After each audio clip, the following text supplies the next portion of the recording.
IG-worthy resort dito sa San Rafael, Bulacan. Dito na yan sa Eduardo's Place sa Pantubig, San Rafael, Bulacan.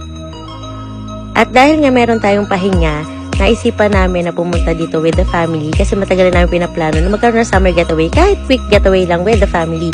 At nakita nga namin to online. So actually, etong package na nakuha namin is good for 15 packs. Ayan. So ngayon ay nag-swimming kami with the family dahil nga naka-day off tayo.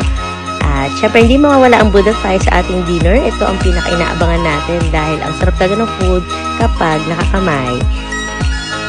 Ayan, naka-ready na ang ating Buddha Fight. So, guys, it's time to eat. At syempre, hindi mawawala din sa eksena ang aming family picture at ang pag-enjoy dito sa kanilang IG-worthy resort na talaga naman ang ganda sa bawat corner ng kanilang resort. Ayan, ito ang view nila at night at yung kanina naman nakita natin, yung day view nila.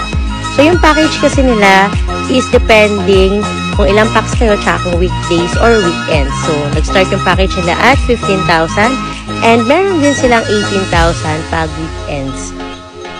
Kaya naman, kung gusto niyo maglakwatsa, even just for a day with your family, I highly recommend this resort kasi talaga naman nakaka-relax siya at syempre, perfect sa inyong photo ops with the family. O siya, bye!